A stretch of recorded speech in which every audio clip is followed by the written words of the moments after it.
벌떼들의 합창과 흩어진 씨앗들. 니트리아 사막의 영적 부흥. 여러분 안녕하십니까? 성령의 역사 마스터 클래스 10번째 시간입니다. 우리는 지금까지 이집트 사막을 수놓았던 고독한 영웅들을 만나왔습니다.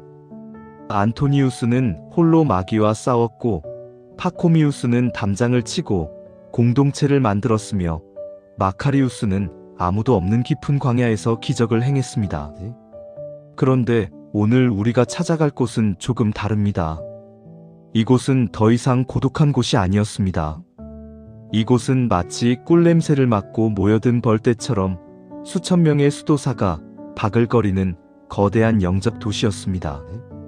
오늘 우리는 알렉산드리아에서 남쪽으로 약 60km 떨어진 곳 니트리아 사막으로 떠납니다. 이곳은 당시 세상에서 가장 타락하고 화려했던 도시 알렉산드리아와 가장 가까운 사막이었습니다. 그래서일까요? 죄악에 지친 도시 사람들이 탈출구처럼 쏟아져 들어와 회개의 눈물을 흘렸던 곳, 밤낮으로 울려 퍼지는 찬송 소리가 마치 벌들이 우문거리는 소리처럼 들렸다고 해서 꿀벌들의 도시라고 불렸던 곳 바로 니트리아입니다. 이 거대한 부흥의 불씨를 지핀 사람은 아문이라는 청년이었습니다. 그의 인생 스토리는 참으로 기가 막힙니다. 서기 290년경 이집트의 부유한 귀족 가문에서 태어난 아문은 22살의 고아가 되었습니다. 그의 삼촌은 그를 강제로 결혼시키려 했습니다. 아문은 평생 독신으로 살며 하나님만 섬기고 싶었지만 삼촌의 강요를 이길 수 없어 억지로 결혼식장에 들어갔습니다. 화려한 결혼식이 끝나고 신방에 들어갔습니다. 신부는 수줍게 앉아있고 밖에서는 하객들의 웃음소리가 들려왔습니다. 보통의 신랑이라면 첫날 밤에 단꿈에 젖어 있었겠지만 아문은 달랐습니다. 그는 주머니에서 작은 성경책 하나를 꺼냈습니다. 그리고 신부 옆에 앉아 사도 바울의 고린도전서 말씀을 읽어주기 시작했습니다.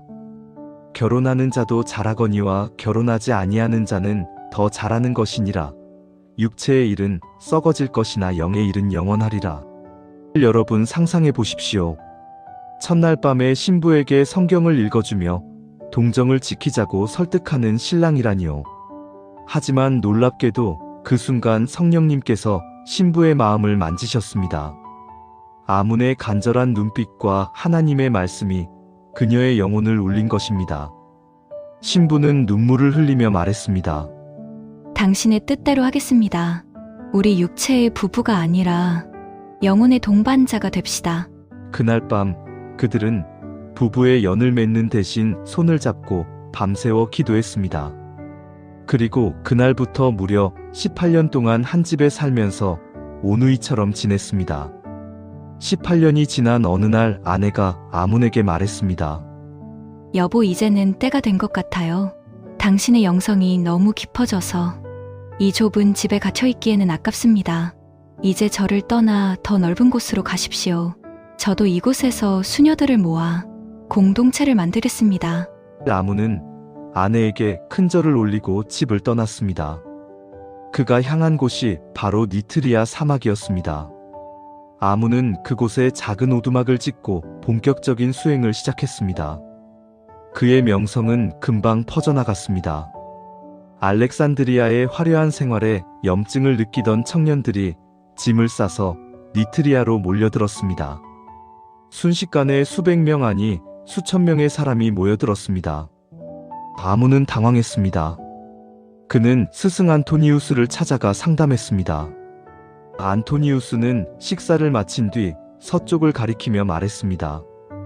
오후 3시에 해가 떠 있는 저 지점까지 걸어가라. 그리고 그곳에 또 다른 거처를 마련해라. 아문은 스승의 말대로 니트리아에서 약 20km 떨어진 곳에 켈리아, 즉 독방들이라는 뜻의 새로운 구역을 만들었습니다. 그래서 니트리아는 초보자들이 훈련받는 훈련소가 되었고, 켈리아는 더 깊은 영성을 원하는 숙련자들의 거처가 되었습니다. 니트리아 사막의 풍경은 장관이었습니다. 5,000명이 넘는 수도사들이 각자 흙으로 빚은 작은 독방에 살았습니다. 그들은 낮에는 빵을 굽고 배를 짜서 생계를 유지했습니다. 그들은 노동으로 번 돈으로 먹고 살았고 남은 돈은 전에 가난한 자들에게 기부했습니다. 하지만 니트리아의 진짜 진가는 오후 3시가 되면 드러났습니다. 낮 3시가 되면 사막 전체에 기이한 소리가 울려 퍼지기 시작했습니다. 약속이나 한 듯 5,000개의 독방에서 동시에 찬송 소리가 터져 나왔기 때문입니다. 저 멀리서 들으면 그 소리가 마치 수만 마리의 벌떼가 웅웅거리는 소리 같았다고 합니다. 혹은 파도가 바위에 부딪히는 소리 같았다고도 합니다. 그것은 지상의 소리가 아니었습니다. 천국의 합창이 사막 한가운데서 울려 퍼지는 전율의 현장이었습니다. 당시 이곳을 방문했던 팔라디우스는 이렇게 기록했습니다. 나는 니트리아에 발을 딛는 순간 이곳이 땅인지 하늘인지 분간할 수 없었다. 어디를 가나 찬송 소리가 들렸고 지나가는 사람들의 얼굴에는 천사의 미소가 걸려 있었다. 하지만 여러분 빛이 강하면 그림자도 짙은 법입니다. 수천 명이 모여 살다 보니 그들의 내면에서는 이전보다 훨씬 더 복잡하고 정교한 영적 전쟁이 벌어지고 있었습니다.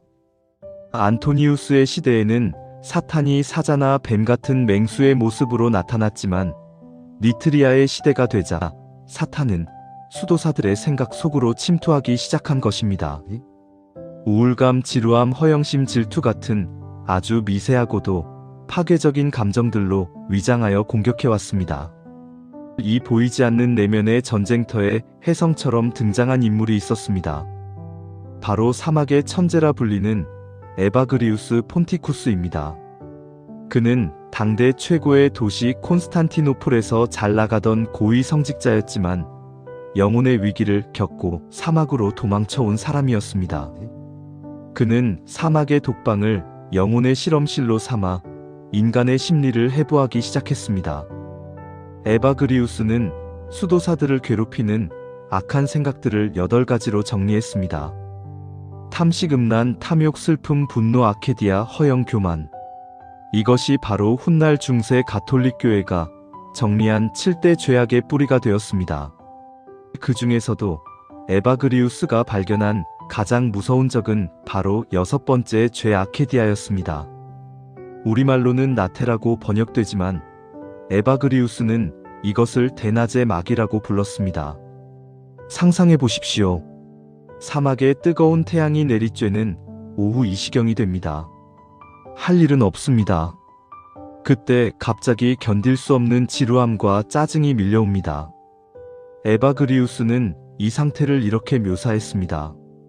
아케디아에 걸린 수도사는 자꾸만 창밖을 내다본다. 태양이 움직이지 않는 것 같고 하루가 50시간처럼 느껴진다. 그는 이유 없이 자신의 삶을 혐오하게 된다. 내가 여기서 뭐 하고 있는 건가? 이 짓을 한다고 하나님이 알아주나? 이 마귀의 목적은 단 하나입니다. 수도사가 자신의 자리를 박차고 나가게 만드는 것입니다. 에바그리우스가 내놓은 처방전은 단순하고도 강력했습니다. 그것은 바로 인내와 노동이었습니다. 그는 제자들에게 가르쳤습니다. 아케디아가 찾아오면 절대로 방을 나가지 마라. 도망치지 말고 그 지루함과 정면으로 맞서라. 내가 그 자리를 지키고 앉아있는 것 자체가 마귀에게는 가장 큰 고문이다. 그리고 그는 몸을 움직이라고 처방했습니다. 니트리아의 수도사들이 그토록 열심히 노동했던 이유는 돈을 벌기 위함이 아니라 이 아케디아라는 마귀를 쫓아내기 위한 영적 치료법이었던 셈입니다. 니트리아와 켈리아는 단순한 수도원이 아니었습니다. 그곳은 영혼의 종합병원이자 인류 최초의 심리학 연구소였습니다. 그들은 서로의 고민을 나누고 영적인 지도를 받으며 마음의 병을 치유해 나갔습니다. 하지만 여러분, 이 찬란했던 니트리아의 영광도 영원하지는 않았습니다. 역사는 우리에게 아주 뼈아픈 교훈을 줍니다. 사탄은 교회가 핍박받을 때 무너지는 것이 아니라 내부에서 분열할 때 무너진다는 사실입니다. 니트리아의 그 찬란했던 영광을 파괴한 것은 로마 군대의 칼이 아니었습니다. 바로 형제들끼리의 미움과 신학적인 논쟁이었습니다. 서기 399년경 니트리아 사막에는 심상치 않은 바람이 불기 시작했습니다. 발단은 하나님을 어떻게 이해할 것인가 하는 문제였습니다. 하나님에게 형상이 있다고 믿는 형상론자들과 하나님은 영이시라고 믿는 오리게네스주의자들 사이의 갈등이었습니다. 처음에는 작은 말다툼이었습니다. 하지만 서로를 이단이라고 정죄하기 시작하면서 감정의 골이 깊어졌습니다. 무식한 수도사들은 유식한 수도사들을 비난했고, 유식한 수도사들은 무식한 형제들을 무시했습니다. 사랑으로 하나 되었던 공동체에 혐오라는 독버섯이 자라난 것입니다. 이 갈등에 불을 지른 것은 당시 알렉산드리아의 주교였던 테오필루스였습니다. 그는 정치적인 야심 때문에 군대를 이끌고 니트리아 사막으로 쳐들어갔습니다. 상상해 보십시오. 평생 기도와 노동만 하던 평화로운 사막에 무장한 군인들이 들이닥쳤습니다. 군인들은 에바그리우스를 따르던 수도사들의 암자를 불태우고 그들을 범죄자처럼 체포했습니다. 어제까지 한솥밥을 먹으며 찬양하던 형제들이 서로에게 돌을 던졌습니다. 나가라 이 이단들아. 쫓겨나는 수도사들의 등 뒤로 그들이 평생 땀 흘려 일군 오두막이 불타오르고 있었습니다. 거대한 영적 도성이었던 니트리아의 황금시대는 그렇게 허무하게 막을 내렸습니다. 겉으로 보면 이것은 완벽한 실패였습니다. 하지만 여러분, 하나님의 생각은 인간의 생각보다 높습니다. 하나님은 이 비극적인 해산을 통해 놀라운 반전을 준비하고 계셨습니다. 니트리아에서 쫓겨난 수도사들은 갈 곳을 잃고 전 세계로 흩어졌습니다. 그 중에는 요한 카시안이라는 젊은 수도사가 있었습니다. 그는 에바그리우스의 수제자였습니다. 그는 스승의 가르침과 사막의 영성을 가슴에 품고 지중해를 건너 프랑스 마르세유로 도망쳤습니다. 그리고 그곳에서 사막교부들의 담화집이라는 위대한 책을 썼습니다. 그는 이집트 사막에서 보고 들은 안토니우스 파코미우스 마카리우스 그리고 에바그리우스의 영성을 서양 세계에 소개했습니다. 이 책은 훗날 서양 수도원의 아버지 성 베네딕트에게 전해졌고, 베네딕트의 규칙서를 통해 전 유럽의 수도원과 교회를 깨우는 불씨가 되었습니다. 만약 니트리아가 망하지 않고 계속 그들끼리만 모여 살았다면 사막의 영성은 이집트 모래 속에 파묻혀 사라졌을지도 모릅니다. 하지만 하나님은 바케라는 바람을 불어 그 민들레 홀씨 같은 영성의 씨앗들을 유럽으로, 아시아로, 전 세계로 날려보내신 것입니다. 사랑하는 여러분, 니트리아 사막의 이야기를 마무리하며 오늘 우리는 아주 무거운 질문 앞에 서야 합니다. 니트리아의 수도사들은 왜 실패했을까요? 그들은 성경을 많이 알았고 기도를 많이 했지만 가장 중요한 것을 놓쳤습니다. 바로 사랑입니다. 사도 바울은 말했습니다. 내가 산을 옮길 만한 믿음이 있고 모든 비밀과 지식을 알고 있을지라도 사랑이 없으면 내가 아무것도 아니요. 니트리아의 수도사들은 내 신학이 옳다는 것을 증명하기 위해 형제를 미워했습니다.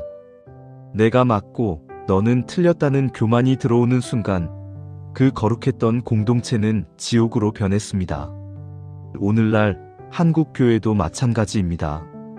내 생각과 다르면 적으로 간주하고 정죄하는 모습이 1600년 전 니트리아의 비극과 너무나 닮아있지 않습니까? 에바그리우스는 말했습니다. 참된 기도는 머리로 하는 것이 아니라 가슴으로 하는 것이다. 하나님은 신앙 논쟁 속에 계시지 않고 서로 용서하는 눈물 속에 계신다. 오늘 밤 니트리아의 폐허가 우리에게 소리칩니다. 옳고 그름을 따지기 전에 먼저 사랑하라. 형제의 눈에 있는 티를 빼려 하지 말고 내 눈에 있는 들보를 보라. 여러분 삶에 적용해 보십시오. 가정에서, 직장에서 내 주장이 옳다고 목소리를 높이다가 관계가 깨진 적은 없습니까? 내가 좀 억울하더라도, 내가 좀 틀린 것으로 취급받더라도 평화를 선택하는 것이 진짜 영성입니다. 예수님은 십자가에서 자신이 옳다는 것을 증명하지 않으셨습니다. 대신 묵묵히 죽으심으로 우리를 살리셨습니다. 니트리아 사막의 영광은 사라졌지만 그들이 남긴 영적인 유산은 여전히 빛나고 있습니다. 침묵, 노동, 절제, 그리고 하나님을 향한 목마름. 이제는 우리가 그 유산을 이어받아야 할 때입니다. 주님, 우리에게 니트리아의 열정은 주시되 그들의 어리석음은 피하게 하옵소서. 많이 하는 자가 되기보다 많이 사랑하는 자가 되게 하옵소서. 우리의 가정이, 우리의 교회가 서로의 다름을 용납하고 사랑으로 하나 되는 거룩한 공동체가 되게 하옵소서. 역사는 흐르고 사막의 바람은 흔적을 지우지만 믿음의 선진들이 남긴 눈물은 영원히 마르지 않습니다. 지금까지 벌떼들의 합창, 니트리아 사막의 영적 부흥과 은수자들 이야기였습니다. 이 이야기가 여러분의 신앙 여정에 등불이 되고 지친 영혼의 위로가 되었기를 바랍니다. 영상이 은혜가 되셨다면 구독과 좋아요로 함께 해주십시오. 여러분의 작은 응원이 믿음의 유산을 전하는 큰 힘이 됩니다. 다음 시간에는 성경을 라틴어로 번역하기 위해 스스로 동굴 감옥에 갇혔던 괴팍하지만 위대한 천재 제롬과 서양 교부들의 치열한 삶의 현장으로 찾아오겠습니다. 감사합니다.